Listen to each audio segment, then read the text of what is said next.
Hello, everybody. This is Mark Kumar, your lifestyle entrepreneur and proud founder of Simple Podcast Club.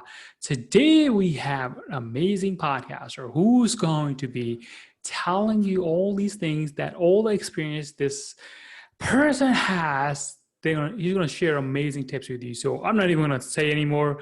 Let him do all the talking. So Wayne, please introduce yourself. My name is Wayne Kaiser.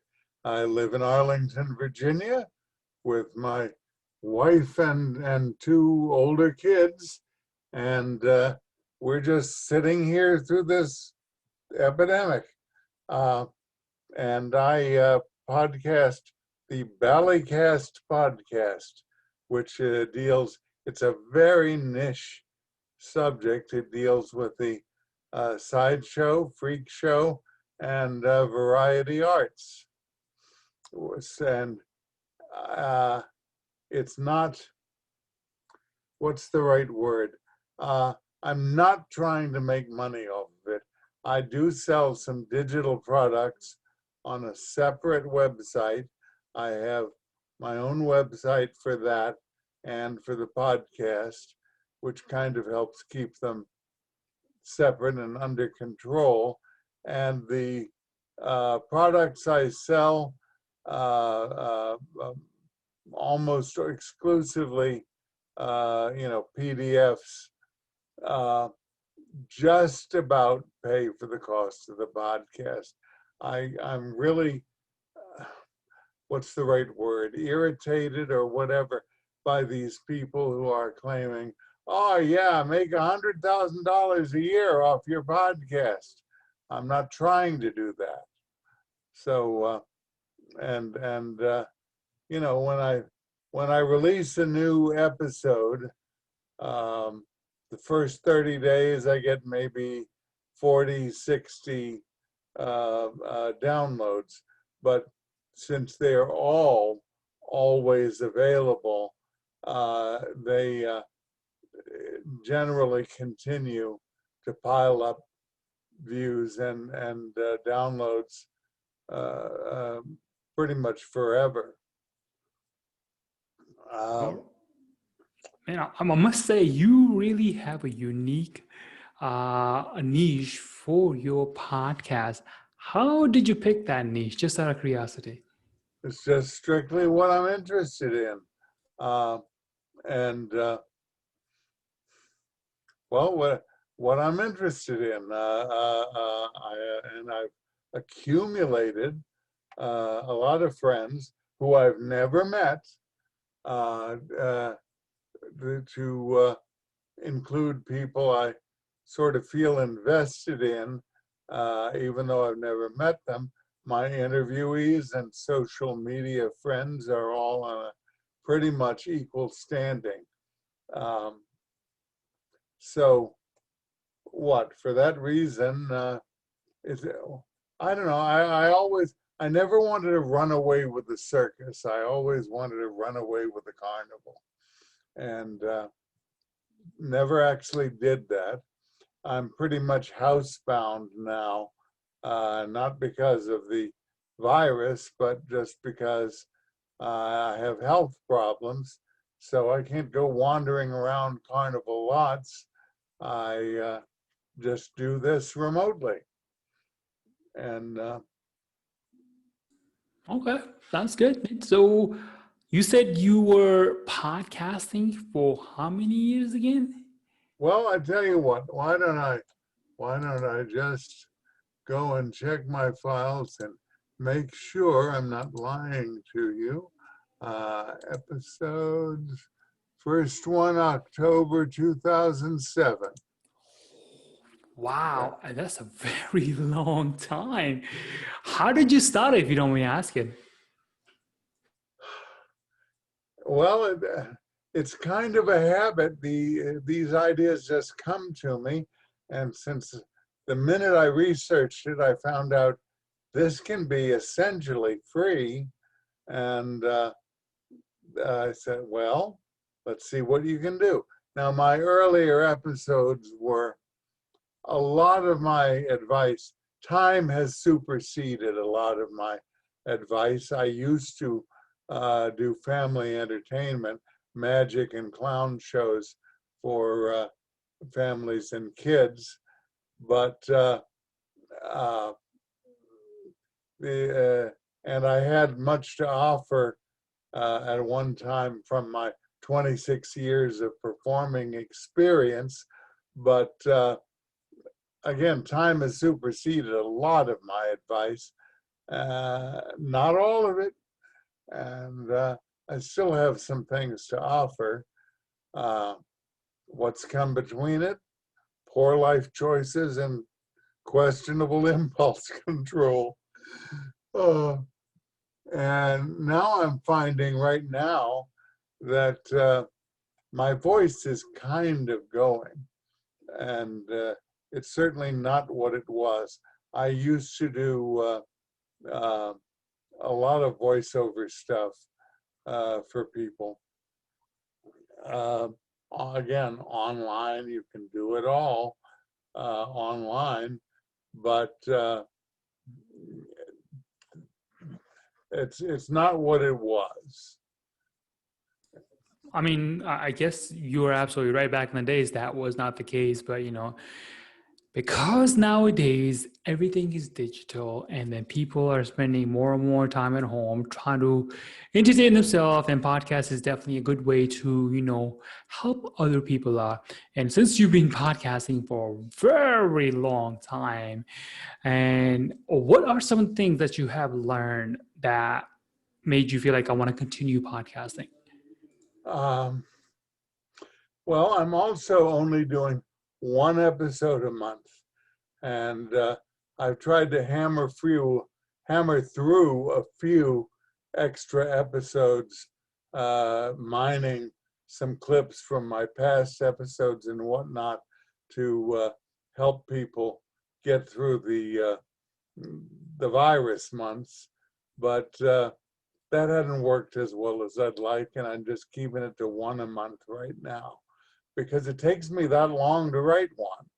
I do feel a need to be scripted. Whenever I see podcasts on, say, YouTube, and I was convinced until recently that almost all of them were knitting podcasts. There's a lot of fumfering around. There's a whole lot of idle chit chat that nobody wants to listen to. Even the things that appear on that I harvest off of and to listen to off of iTunes, you could cut them in half and really maintain your interest a lot better if you just really were savage with your editing and focused on your point and things that are interesting. So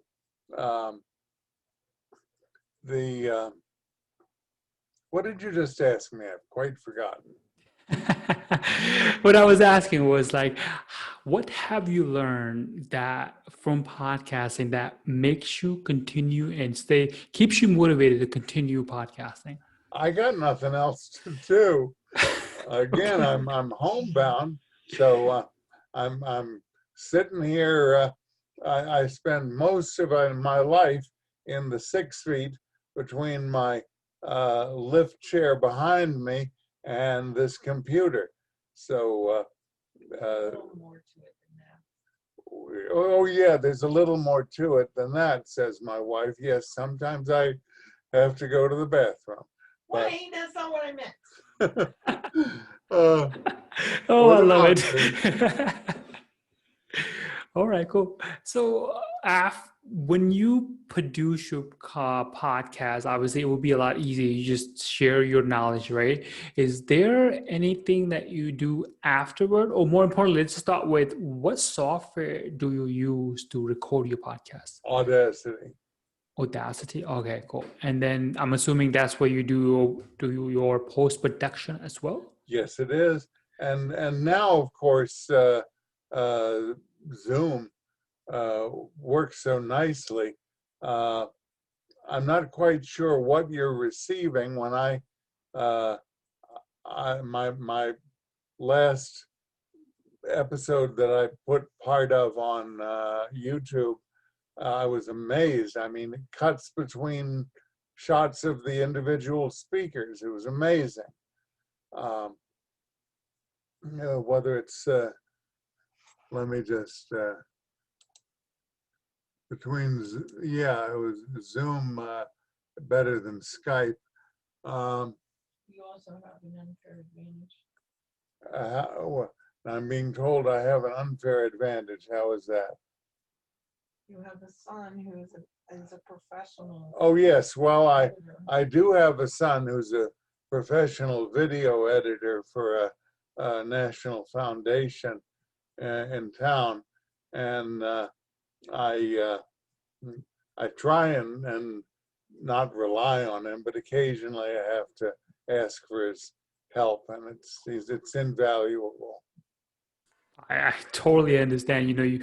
Everyone can totally get some kind of help every now and then. Everyone needs it, no matter how good you are, how well you know. There's always time when you go like, "Hey, I don't want to deal with this. Go and you handle this for me, please." That does Of course, come in handy.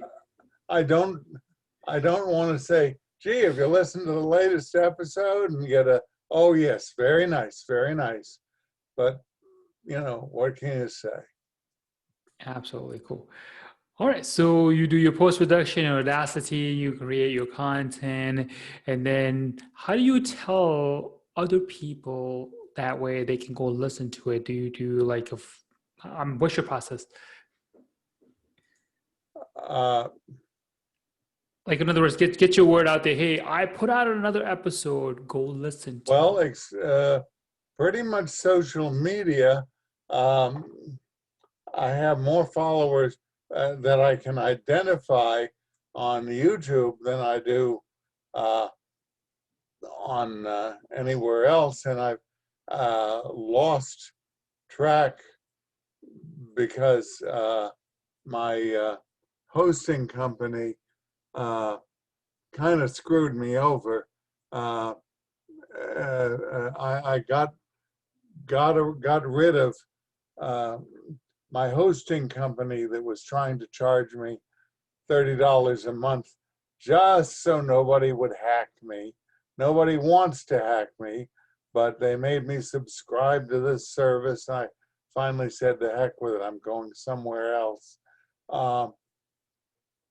So I've kind of lost count, and I really don't know how to maintain a constant count of how many downloads, but I get enough to suit me.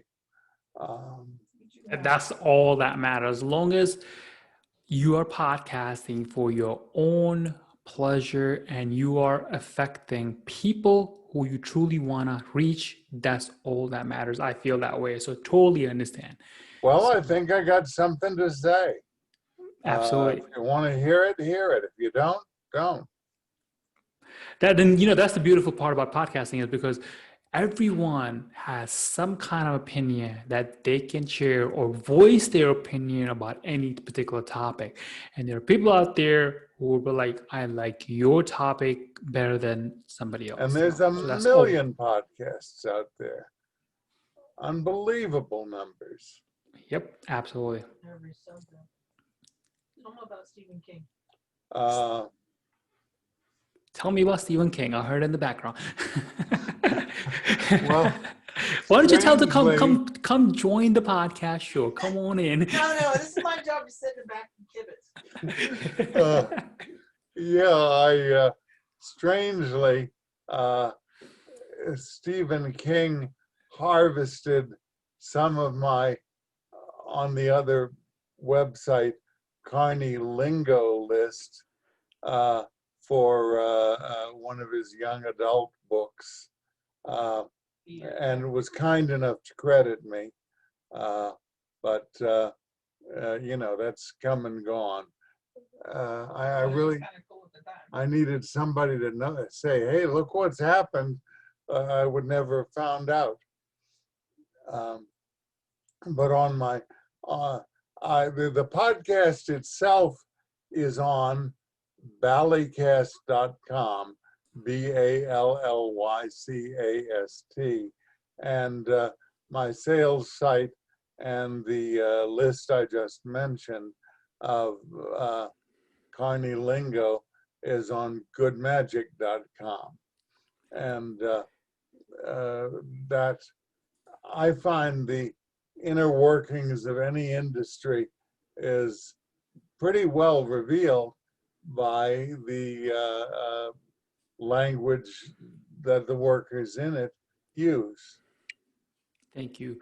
And Wayne, I truly want to personally thank you for taking the time, being here this late at night and talking to me and Simple Podcast Cloud team. Truly thanks you. Thank you so much for taking the time for being here. And I just shared, if somebody wants to get in touch with you, what was that website name again? Is it valleymagic.com or was it something else? B as in boy, BALLYCAST.com There for you the go. podcast. And for sales, Good Magic, all one word, .com. There you And, go. With that Good Magic itself, go to goodmagic.com. I'm sure you guys are going to get a lot of value out of that. So Wayne, thank you so much for being here. Have we got a couple of minutes? We got a couple of minutes for you, sir. Oh, well, thank you. As far as other advice, I find it's important to have a regular structure. I like regular standard elements, like what I call a quip as the last part of my standard opening. Your guess is as good as mine. It's Ballycast. Or this month, Lord, what fools these mortal be. It's Ballycast.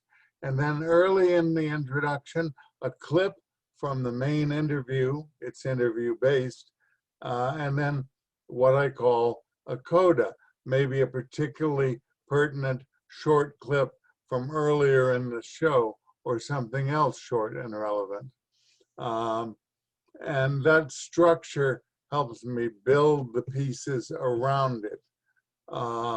Also, a subscribe reminder. If you look on YouTube at the special effects company Corridor Crew, you find twice in every episode they do a subscribe reminder. Don't forget to subscribe and press like. That just kind of brings it to mind. And the other thing I've seen a lot of times this week, it just came to my eyes, was, can you use sound clips from somewhere else, old movies or anything else? And the opinions are all out there. They might get sued. I think I don't particularly care. I drop in audio visual clips throughout as pertinent quotes or illustrations, and generally speaking, if it's under 10 seconds, you're doing okay, is my opinion. Now, anybody can sue anything for anything, but I don't think one person's podcast is going to get in trouble. So I see these sound clips as sustainably sourced. They're out there to be harvested as long as you're making some sense. Let's see. I think that's what I've got in my notes anyway. All right, sir. Thank you so much once again. Well, Like I I said, hope I've been helpful. You have been helpful. Trust me personally, you have inspired me to continue on with this podcast world. So thank you, all seriousness. Thank you for being here. You truly have inspired me. And people who are going to listen to it, they're also going to be inspired. And I do mean that from the bottom of my heart. Well, you're very kind. Thank you, sir.